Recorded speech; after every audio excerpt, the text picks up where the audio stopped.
이 드라마가 로튼 토마토 신선도 100%를 받으면서 최고의 TV 시리즈 1위에 등극한 드라마라고 합니다. 보면서 재밌다고 몇 번이나 했는지 모를 정도로 유령의 정체가 무엇인지, 왜 김만옥을 도와주는지, 세아는 왜 유령을 쫓고 있는지, 이 영화는 유럽 베니스 영화제 최고상인 황금사자상, 아카데미 작품상, 감독상, 여우주연상, 골든글로브 작품상 등 무려 214관왕을 한 작품이라고 해요. 근데 저는 스티치가 원래 더듬이가 있고 발도 몇 개 더 있는 걸 전혀 몰랐거든요. 안녕. 이번 영상은 오랜만에 돌아온 추천 영상인데 지금 제가 밖에서 찍고 있어가지고 소음이 좀 들려요. 미리 죄송합니다. 추천 영상 중에서도 디즈니 플러스 추천 영상을 가지고 왔는데 추천에 앞서서 OTT 공유 플랫폼을 하나 소개해드리려고 해요. 겜스고라는 플랫폼인데 디즈니 플러스 말고도 넷플릭스, 스포티파이, 유튜브 프리미엄, 아마존 프라임 이렇게 많은 서비스들이 있거든요. 디즈니 플러스도 나 혼자 결제하면 매일 보는 것도 아닌데 한 달에 10,000원씩 내기 좀 아깝잖아요. 다른 사람이랑 공유하자고 하니까 사람도 모아야 되고 달마다 돈 달라고 해야 되고 그렇게 너무 번거로운데 겜스고는 웹사이트에서 원하는 서비스를 구매하면 즉시 아이디랑 비밀번호 알려주고 기간 만료 7일 전에 재연장 여부를 메일로 발송해서 만약에 안 한다고 하면 그냥 아무한테도 말하지 않고 그만두면 됩니다. 환불도 가능하고 보다가 중간에 환불을 한다고 하면 남은 일자에 맞춰서 자동으로 환불이 된다고 하니까 좀 편하죠. 그리고 만약에 내가 총대를 메고 계정을 공유한다고 하면 한 사람이 빠지면 바로 비밀번호로 바뀌어야 되고 또 그 바뀐 비밀번호를 다른 사람한테 알려줘야 되고 혹시나 다른 사람이 비밀번호로 바꾸면 그 계정은 아예 못 쓰게 되잖아요. 그런데 계정을 겜스고에서 총괄을 해서 혹시나 비밀번호가 바뀌면 비밀번호 리셋 기능이 있다고 합니다. 그래서 비밀번호가 바뀌면 바로 웹사이트에 들어가서 새로운 비밀번호를 확인하면 돼요. 디즈니 플러스의 경우에는 6명이 한 계정을 공유하고 한 달에 2.65달러로 되게 저렴하게 이용할 수 있습니다. 혹시 관심이 있으신 분들은 프로모션 코드 사용하면 넷플릭스는 5%, 디즈니 플러스는 2% 할인된다고 하니까 더보기 참고하시면 될 것 같고 이제 디즈니 플러스 추천 시작할게요. 첫 번째 추천작은 디즈니 플러스의 오리지널 드라마인 그리드입니다. 우리가 찾는 게 아니라 우리를 찾아오게 만들어야 됩니다. 왜 내 앞에 나타났을까요? 왜 나를 공격했을까요? 존재를 들켜도 상관없다. 내 손에서 밀지 마! 놓쳐선 안 됩니다. 10부작이고 서강준, 김하중, 김무열, 이시영, 김성균 이렇게 배우진이 되게 짱짱해요. 비밀의 숲으로 유명한 이수연 작가가 집필을 했다고 합니다. 그리드의 사전적 의미는 격자 형식의 무늬 또는 지도에서 위치를 나타내기 위한 기준 선망이지만 이 드라마에서는 태양풍으로부터 인류를 지키기 위해 지구 자기장을 인위적으로 증폭시킨 방어막으로 서게 됩니다. 2005년 6월에 태양풍이 찾아오는데 이 태양풍을 막지 못하면 인터넷 통신 수단이 망가지고 이동 수단도 망가져서 모든 인류가 굶어 죽는 건 시간 문제였어요. 하지만 우리나라는 이를 대비한 방어 시스템이 있었고 그리드라고 불리는 방어막을 활성화시킵니다. 그렇게 그리드가 태양풍을 방어하고 있는 현재가 드라마의 배경이에요. 주인공인 세아는 그리드를 관할하는 관리국에서 일하고 있습니다. 세아는 그리드 창시자라고 불리는 유령을 쫓기 위해서 입사를 했어요. 드라마의 초반에 세아가 출근을 하는 길에 편의점에 들렸다가 죽은 사람을 발견하고 경찰에 신고를 하고 아픈 어머니를 간호하러 급히 집으로 가는데 이 편의점 살인사건의 범인인 김만옥을 쫓는 형사가 김만옥의 위치를 알고 범인을 쫓는 도중에 한 여자가 김만옥의 도망을 도와준 뒤 눈앞에서 갑자기 사라지는 걸 목격합니다. 동료들한테 말했지만 아무도 믿지 않았고 새벽은 보고서에 이 내용을 적고 몽타주를 같이 첨부해서 보고를 올렸어요. 관리국은 그리드 창시자라고 불리는 유령을 쫓는 업무를 하는 곳인데 이 보고서를 보고 몽타주에 있는 사람이 자신들이 쫓는 유령이랑 같은 사람인 걸 알게 된 후 경찰의 모든 권한을 뺏고 그날 밤 그 유령이 떨어뜨리고 간 모자가 있었거든요. 모자에서 머리카락을 발견해서 국과수에 맡겼는데 그 증거 또한 빼앗아 버립니다. 유령의 정체가 무엇인지, 왜 김만옥을 도와주는지, 세아는 왜 유령을 쫓고 있는지가 드라마의 주요 내용이에요. 보면서 재밌다고 몇 번이나 했는지 모를 정도로 진짜 재밌고 흡입력 있는 드라마였어요. 근데 디즈니 플러스 드라마들이 다 일주일에 한 편씩 공개가 됐다고 하더라고요. 그래서 이것도 다 공개된 지 얼마 안 되는 것 같은데 한 번에 몰아서 봐야지 재밌고 몰입이 잘 되는데 공개가 다 안 됐다 그러면 1화 보고 다 나올 때까지 기다렸을 것 같아요. 주인공인 서강준님 얼굴 보는 것도 정말 재밌었고 내용이 진짜 빨려 들어가고 빨리 다음 화를 보고 싶게 만들더라고요. 배경음악도 되게 웅장하고 몰입감을 더해줘서 좋았습니다. 갑자기 해가 나네요. 그리고 이시영 배우는 10화 내내 거의 말을 하지 않아요. 그런데도 임팩트가 있고 무슨 비밀이 있길래 저렇게까지 행동을 하는 건가 하는 생각이 내내 들더라고요. 시즌2를 강하게 암시하는 장면으로 이 10화가 끝났는데 마지막 화에는 이기홍 배우님도 나와서 빨리 시즌2가 나왔으면 좋겠어요. 두 번째는 아파트 이웃들이 수상해입니다. A great murder mystery unpeels itself. The secrets are the fun part. Sometimes it's easier to figure out someone else's secret than to deal with your own. We're gonna go down there and look around for clues. You wanna come? Do I want to break into a dead guy's apartment? Sounds like an afternoon. 이것도 10부작이고 셀레나 고메즈가 나오더라고요. 장르는 추리물인데 특이하게 코미디가 섞여 있어요. 이 드라마가 로튼 토마토 신선도 100%를 받으면서 최고의 TV 시리즈 1위에 등극한 드라마라고 합니다. 뉴욕의 한 아파트가 모든 이야기의 배경 장소예요. 주인공은 3사람입니다. 80년대 탐정 드라마에서 주인공을 연기하면서 유명해졌지만 지금은 일이 거의 없는 무명이나 다름없는 생활을 하고 있는 찰스. 브로드웨이 감독이었지만 여러 작품을 말아먹고 현재는 월세 낼 돈도 없는 올리버. 화가 지망생인 메이블. 이렇게 3사람이 주인공인데 어느 날 아파트에서 화재 경보기가 울리고 입주민들이 대피를 합니다. 각자 아파트 근처 레스토랑을 간 3사람은 미스터리 추리 팟캐스트를 좋아하고 그날도 한 살인사건 팟캐스트를 듣고 있다가 대피한 거였어요. 3사람이 레스토랑에서 팟캐스트 살인사건 내용을 이야기하면서 친해집니다. 이 화재 경보기가 울린 날 아파트에서는 한 남자가 자살을 했는데 추리물을 좋아하는 3사람은 몰래 아파트로 들어가서 사건 현장을 봤고 그 남자가 죽기 전 3명이랑 같은 엘리베이터를 탔었거든요. 그때 들은 전화 내용과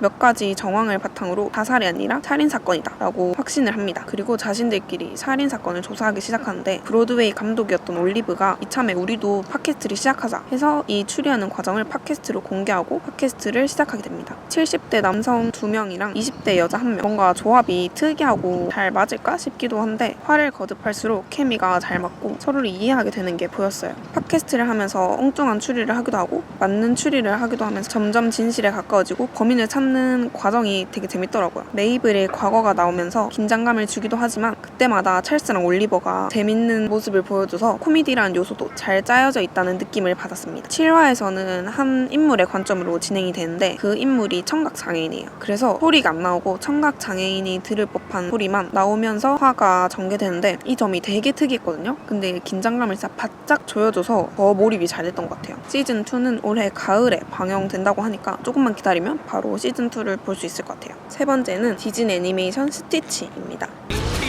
He's taken a police cruise. It's called Hawaii. Are there any aminals in here?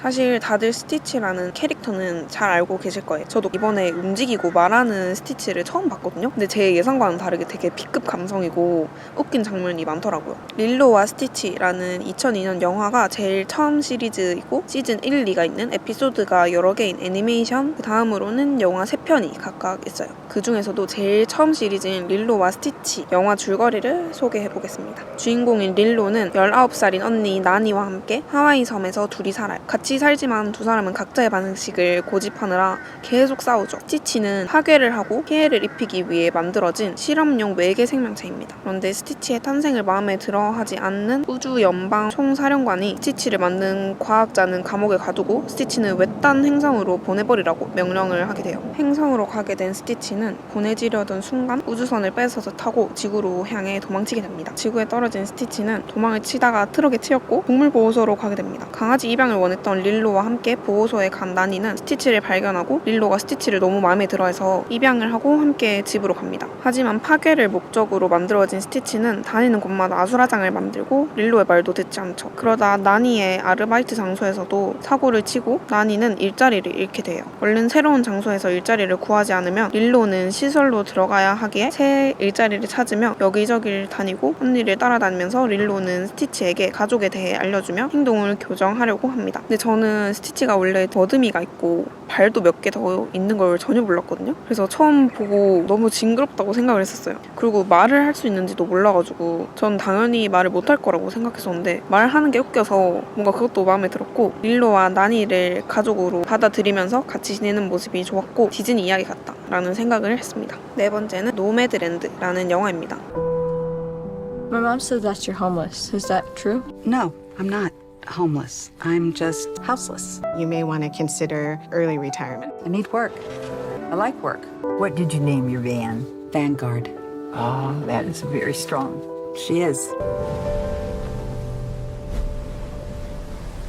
전 사실 노매드랜드라고 해가지고 노매드 그 뜻인 줄 알았는데 알고 보니까 노마드라는 유목민이라는 뜻이더라고요. 이 영화는 유럽 베니스 영화제 최고상인 황금사자상, 아카데미 작품상, 감독상, 여우주연상, 골든글로브 작품상 등 무려 214관왕을 한 작품이라고 해요. 영화의 내용은 남편이 죽고 노년을 바라보는 중년 여성이 벤에서 생활을 하며 이를 구하고 사람을 만나는 게 전부입니다. 사건 사고도 딱 겪고 자극이 없어서 다큐멘터리 보는 듯한 느낌도 들었어요. 그래서 영화를 보면서 이거 너무 잔잔한 거 아닌가 하는 생각이 들었었는데 그렇게까지 슬픈 장면이 아닌데도 눈물이 나더라고요. 여운도 꽤나 오랫동안 남았던 영화였습니다. 영화의 배경은 2011년입니다. 2008년에 세계금융위기에 석고 공장이 파산을 해서 실직을 하고 임파이어라는 지역은 많은 공장이 사라지고 일자리를 잃은 사람들이 다른 곳으로 이주를 해서 학교도 사라지고 우편번호까지 사라질 정도였어요. 주인공인 펀은 남편이 암으로 세상을 떠나고 지역조차 없어지자 벤에서 생활을 하기 시작합니다. 캠핑카라고 하기에도 어려운 큰 벤을 타고 일자리를 구하는데 아마존, 비트 농장, 공장, 음식점 등에서 일을 하며 겨우겨우 살아간 느낌이 들었어요.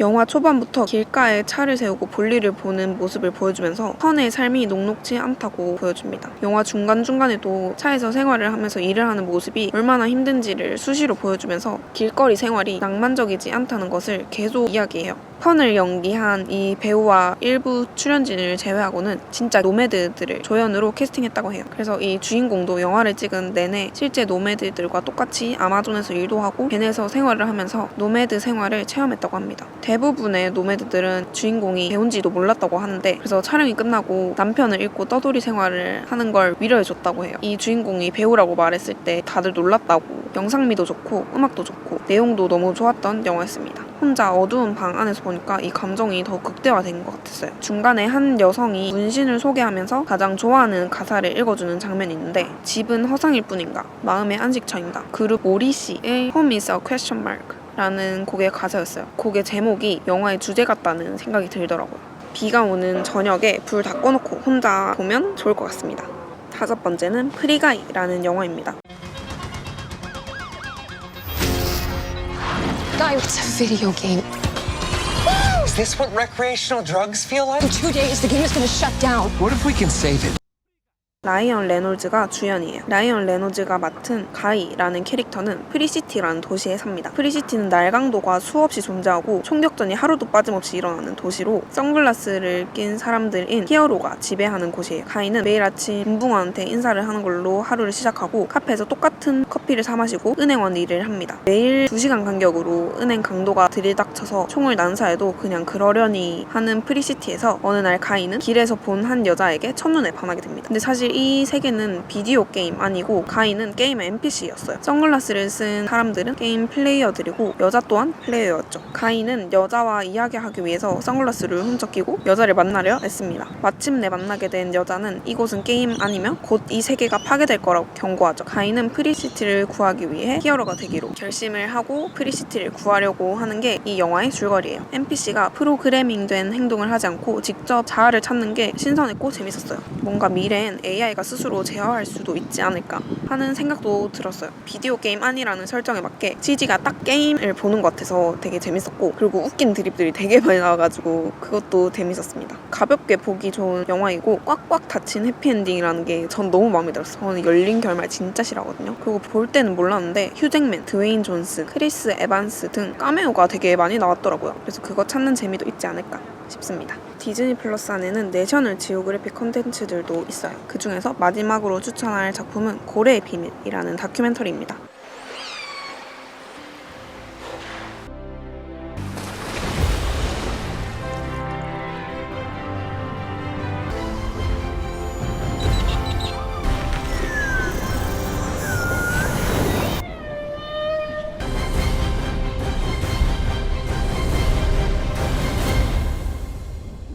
고래의 비밀은 제목 그대로 고래에 대한 이야기입니다. 4개의 에피소드로 범고래, 흑동고래, 벨루가, 일각고래, 향유고래까지 5종의 고래가 가진 독특한 의사소통 능력이랑 사회적 구조를 소개해요. 이 다큐멘터리는 3년이 넘는 기간 동안 24개의 장소에서 촬영됐다고 하니까 얼마나 고래를 지켜보고 관찰했는지 보여지죠. 1화인 범고래 에피소드에서는 범고래가 다양한 동물을 잡아먹고 암컷이 우두머리이어서 사냥 방법을 암컷에게 전수된다는 내용이 있었어요. 되게 신기하죠? 물속에서 초음파로 소통하는 장면들도 나오고 중간에 촬영 감독을 보고 사냥한 가오리 반쪽을 먹으라고 주는 장면도 있더라고요. 보면서 고래는 진짜 똑똑하구나 다시 한번 느꼈어요. 내셔널 지오그래픽이 만든 다큐멘터리다 보니까 영상 퀄리티는 말할 것도 없고 바다의 예쁜 모습들, 고래의 모습들이 잘 보여서 되게 좋았어요. 밤에 이렇게 노트북 눕혀놓고 누워서 이렇게 눈 앞에 두니까 시야가 꽉 차면서 약간 내가 바닷속에 있는 그런 느낌도 들더라고요. 이 다큐멘터리 말고도 상어, 고대 미스터리, 아프리카 동물, 화성, 우주 등 다양한 주제로 다큐멘터리가 있으니까 다큐멘터리 좋아하시는 분들은 볼 게 되게 많을 것 같아요.